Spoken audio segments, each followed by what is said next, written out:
સામાજિક તત્વોનો આતંક અને મંદિરમાં ઘૂસીને વિધર્મી યુવકે પૂજારીને ધમકાવ્યા. આરતી બંધ કરવાનું કહી પૂજારીને ધમકાવ્યા. ઇરફાન નામનો આ શખ્સ જેણે ભગવાનનો ફોટો પણ તોડી નાખ્યો. વિધર્મી યુવકે પૂજારી અને તેની માતા સાથે મારામારી કરી. સમગ્ર ઘટનાને લઈને બાપોદ મથકે ફરિયાદ પણ નોંધાઈ છે. તો આજ મુદ્દે સંવાદદાતા માનુ ચાવડા ફોનલાઈન પર. માનુ, ખૂબ જ આ ગંભીર આ મામલો. વડોદરામાં સામાજિક તત્વોનો આતંક આ ચરમસીમાએ. મંદિરમાં ઘૂસીને એક વિધર્મી યુવકે પૂજારીને ધમકાવ્યા. આખો મામલો શું અને કોઈ કાર્યવાહી થઈ કે નહીં? માનુ. અંકુર, એકતાનગરની આ ઘટના છે. એકતાનગરમાં કેટલાક હિન્દુ પરિવારો રહે છે ને ત્યાં આ વિધર્મી યુવકે આતંક મચાવ્યો હતો. ઇરફાન નામનો આ યુવક છે.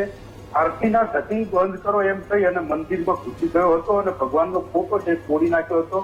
મંદિરમાં પૂજા કરી રહેલા 19 વર્ષીય અક્ષય નામના યુવક અને તેની માતા સાથે મારામારી પણ કરી હતી. અગાઉ પણ હનુમાન ચાલીસાનો અવાજ ધીમો કરવાના મુદ્દે આ જ ઇસમે પથ્થરમારો કર્યો હતો. આ ઘટનાની જાણ થતાં બાપોદ પોલીસ ઘટના સ્થળે પહોંચી હતી અને પોલીસે આરોપી છે જે વિધર્મી એની ધરપકડ કરીને કાર્યવાહી કરી છે. ઇરફાનની હાલ તો ધરપકડ કરવામાં આવી છે, પરંતુ વારંવાર આ રીતે કૃત્ય કરી અને વિસ્તારની અંદર ભય ફેલાવી રહ્યો છે. એના વિરુદ્ધમાં કડક કાર્યવાહી થવી જોઈએ એવું મંદિરના જે સંચાલકો, પૂજારી અને એની માતા છે એ પણ કહી રહ્યા છે. જી બિલકુલ માનું. સમગ્ર માહિતી સાથે જોડાવા બદલ આપનો આભાર.